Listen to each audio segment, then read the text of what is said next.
नमस्कार किसान साथियों। धान में 30 से 40 दिन की जो अवस्था होती है वो सबसे महत्वपूर्ण, सबसे प्रारंभिक अवस्था होती है, जिसमें पौधे के फुटाव और पौधे की जो आगे की जो प्रोग्रेस है, जिसमें उस पौधे का जो उत्पादन होना है, इसी अवस्था पर निर्भर करता है। तो इस अवस्था में हम ऐसा क्या डालें जिससे कि हमारा उत्पादन बढ़िया हो। किसान साथियों, अगर आज की वीडियो आप देख लेते हैं तो आप अपनी फसल का, धान में निश्चित तौर से 100% आप अपनी धान की फसल का उत्पादन बढ़ा पाएंगे। तो वीडियो को पूरा देखिएगा। तो किसान साथियों, इसमें सबसे पहले आपको इस वक्त नाइट्रोजन की पूर्ति करनी है, क्योंकि इस वक्त पौधे की ग्रोथ की अवस्था है, इसमें फुटाव ज़रूरी है। तो इस वक्त हमें नाइट्रोजन देना आवश्यक है।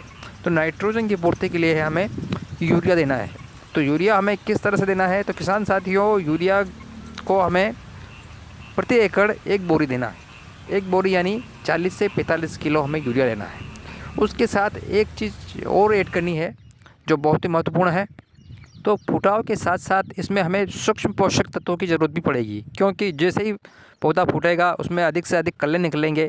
तो उससे क्या होगा कि पौधे को निश्चित तौर से सूक्ष्म तत्वों की, यानी उसको उससे ताकत की ज़रूरत होगी। तो हम इसके लिए हम दूसरी चीज़ डाल सकते हैं। जो चीज़ डालनी है, हमें इसमें लेना है बायोवीटा।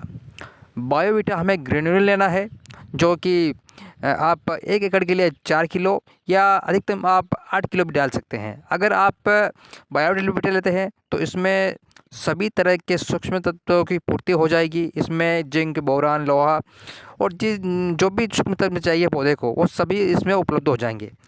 इसके अलावा इसमें जो पौधे की जो सफ़ेद जड़ें होती हैं, जिनका विकास इस वक्त बहुत ही तेज़ी से होता है, उनके लिए ये पोषक तत्व बहुत तेज़ी से उपलब्ध कराता है और इससे सफ़ेद जड़ों का विकास अच्छा होगा और विशेष तौर से जो तना है वो मोटा, मजबूत और अच्छा बनेगा।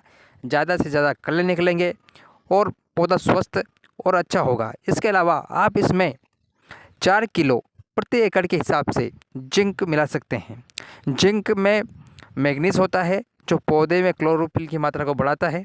तो आप जिंक ज़रूर मिलाएं और इसके अलावा बायोवीटा आप मिलाएं और यूरिया, ये 3 चीज़ें मिला दें।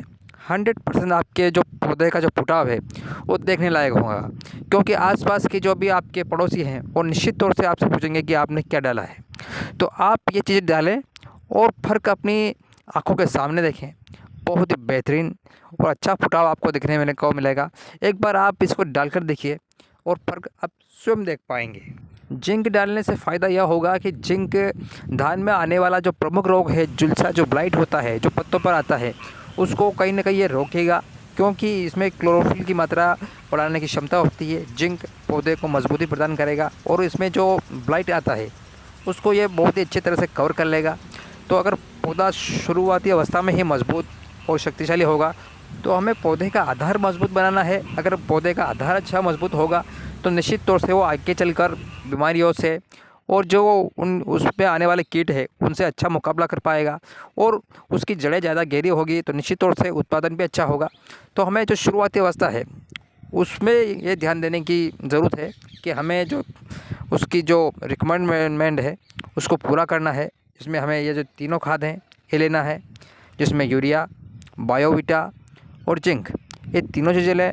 आपकी फसल में 100% कल्ले ज़्यादा निकलेंगे और उत्पादन भी अच्छा ही निकलेगा। तो किसान साथियों, अगर जानकारी पसंद आए तो लाइक करें और अगर आप चैनल पर पहली बार आएँ तो सब्सक्राइब ज़रूर करें और अन्य किसान साथियों तक ये जानकारी को शेयर ज़रूर करें।